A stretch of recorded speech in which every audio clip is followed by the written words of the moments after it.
Donc là, vous voyez la longueur, vous voyez la traîne. Donc j'ai mesuré la traîne, fait 50 cm.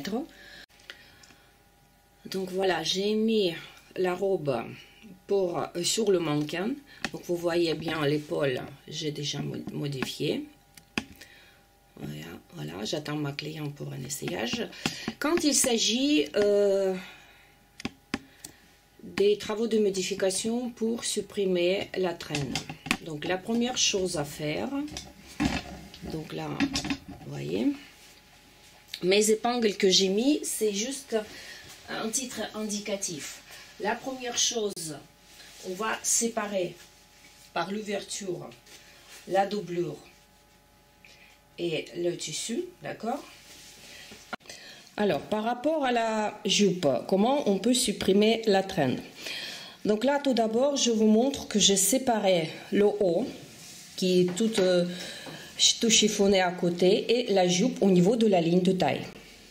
Et là, on voit bien que c'est une jupe demi-soleil avec des plis. Et comme je vous ai expliqué déjà dans les vidéos précédentes que la jupe demi-soleil peut avoir la traîne maximum 50 cm, donc c'est bien le cas. Là maintenant je filme un petit peu de près. Donc vous devez bien assembler la ligne de taille pour pouvoir supprimer la traîne. Donc vous voyez, j'ai épinglé selon la ligne de taille, pour que deux couches soient face à face, millimètre près. Ensuite, j'ai fait exactement la même chose pour la ligne du bas, la ligne de côté. Donc la ligne de côté doit tomber pile poil l'une sur l'autre. Donc également, j'ai coïncidé deux lignes de côté, j'ai épinglé. Et donc voilà. J'ai tracé la ligne du bas, la ligne du milieu du dos, exactement pareil. Donc j'ai coïncidé au niveau de la ligne de taille. Ensuite, là, c'est la fermeture que je n'ai pas démontée parce que, honnêtement, je n'ai pas envie de démonter complètement la robe. Donc je me débrouille comme je peux. Et donc, c'est pareil, c'est épingler, fixer la ligne du milieu du dos. Et donc voilà notre traîne. Et comme je vous ai dit, la traîne fait 50 cm. On va regarder combien ça fait exactement.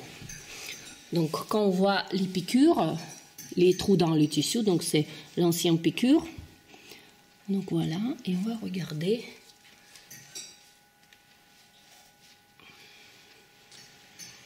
Et regardez, ça fait 48, entre 48 et 49, c'est normal parce que là, il y a encore cette marge de couture, parce que là, ça c'est la pliure.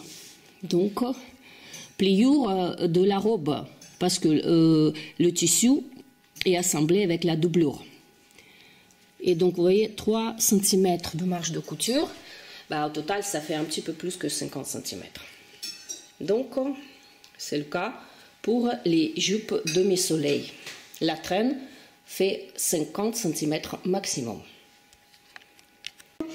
Et donc, comme ma cliente m'avait demandé que la longueur de la robe soit identique à la longueur devant, j'ai bien mesuré au niveau du milieu du devant, ça fait 107 cm. Et donc là, vous pouvez voir ici, ça fait 107 cm la longueur. Alors, en se basant sur la longueur milieu du devant, ensuite à partir de la ligne de taille avec le mètre ruban, j'ai tracé partout sur la ligne du bas 107 cm. Donc là, vous voyez la ligne bleue. Voilà, cette ligne bleue, ça fait 107 cm à partir de la ligne du milieu du devant. Et donc, en traçant cette ligne, juste après, on voit la partie, la traîne, qui a été tracée et calculée sur le patron. Donc, voilà. Il reste qu'à couper. Ensuite, assembler, mettre à sa place la jupe, assembler avec le haut. au niveau de la ligne de taille. Ne pas oublier de mettre les plis qui étaient les plis d'origine. Donc il faut tout mettre comme ça a été avant. Et ensuite, je vais assembler la doublure avec le tissu. Je vais ouvrir un petit peu plus l'ouverture qui est sur le devant. Donc là, vous voyez cette ouverture, elle est vraiment cachée sous les plis. Donc elle ne tombe pas sur la ligne du milieu du devant. Donc ça a été fait exprès pour que l'ouverture reste un petit peu décalée par rapport à la ligne du milieu du devant et qu'elle soit à gauche. Donc entre le milieu du devant et côté gauche. Donc voilà. Là, c'est un travail quand même qui prend beaucoup de temps, beaucoup de précision. Mais au moins, vous savez maintenant comment on peut supprimer la traîne sur une robe de mariée, une robe de soirée. Par rapport à l'ouverture sur le devant, je retournais la robe à l'envers. Donc là, on voit, il y avait un repère à l'usine qui était faite pour l'ouverture. Donc l'ouverture arrive à ce niveau-là. Ma cliente, elle préfère que ça soit plus ouvert. Donc, on a déterminé avec elle pendant l'essayage le niveau. Là, comme j'accède par l'intérieur, donc je vois bien, donc l'ouverture elle est là. Donc là, c'est mon repère. La première chose qu'il faut faire, c'est égaliser la doublure et le tissu. Donc, vous voyez, la marge de couture, l'ouverture du tissu.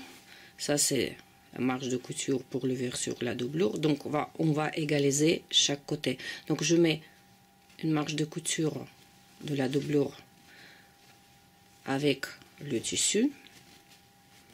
D'accord? Et là, je fais mon repère. Ça veut dire que le repère pour le tissu et le repère pour la doublure, c'est le même niveau. Donc là, je vais pouvoir marquer. Et maintenant,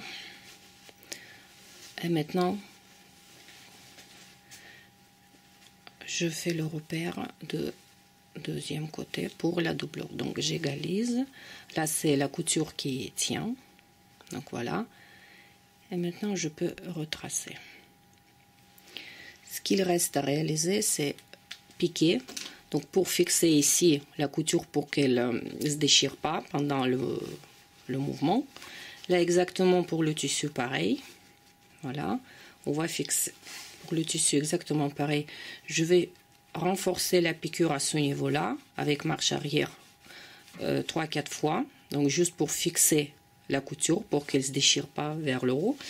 Et voilà, ensuite, je vais assembler. Donc, je vais suivre la couture. Là, on peut fixer définitivement. C'est avec la ligne du bas, on va travailler et on aura besoin de séparer la doublure et le tissu. Donc, quand ce sera renforcé la piqûre avec le marche arrière pour la doublure et pour la tissu, ensuite, je vais mettre... Donc là, je vais ouvrir encore un peu. Je vais ouvrir encore un peu pour vous montrer, pas trop. Et donc après, je vais fixer le tissu et la doublure jusqu'à mon repère d'ouverture. Et voilà, pour faire l'ouverture plus haute.